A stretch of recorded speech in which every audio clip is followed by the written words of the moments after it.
skills.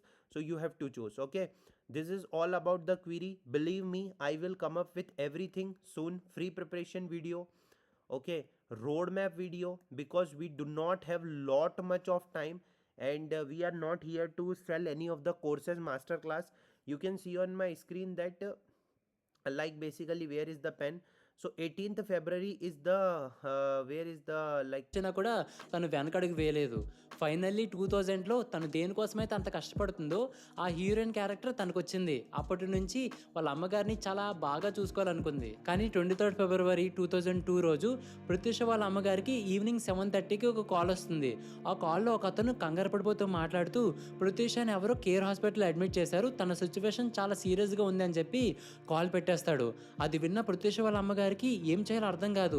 ఆ కాల్ని నమ్మాలో లేదో కూడా అర్థం కాక కన్ఫ్యూజ్డ్ స్టేట్లో ఉన్నారు. కానీ వాళ్ళ అమ్మగారితో పాటు తెలుగు స్టేట్లో ఉన్న ప్రతి ఒక్కరిని షాక్కి గురి చేసే విషయం ఏంటంటే గవర్నమెంట్ టీచర్గా జాబ్ చేసేవారు. కొన్ని సంవత్సరాల తర్వాత వాళ్ళకి ఒక బాబు కూడా పుట్టాడు. ఒక చిన్న హ్యాపీ ఫ్యామిలీగా ఎటువంటి కష్టాలు లేకుండా సంతోషంగా గడిచిపోయేది. కానీ ఎప్పుడైతే ప్రత్యూష 7th క్లాస్కి వచ్చిందో వాళ్ళ నాన్నగారు చనిపోయారు. అప్పటిదాకా సపోర్ట్గా ఉండి అన్నీ చూసుకునే వాళ్ళ నాన్న లేకపోయేసరికి ప్రత్యూషకి ఏం జరుగుతుందో అర్థం కాలేదు. అప్పటి నుంచి వాళ్ళకి కష్టాలు రావడం స్టార్ట్ అయ్యాయి. ఒక ఆడపిల్ల అయినప్పటికీ ఆ ప్రాబ్లమ్స్ని ఎలా అయినా సాల్వ్ చేయాలని చెప్పి తను కష్టపడి చదివింది. 10th క్లాస్లో 1st క్లాస్తో పాస్ అయింది. మనలో చాలా మంది కష్టపడి చదివే వాళ్ళు ఉన్నారు, కానీ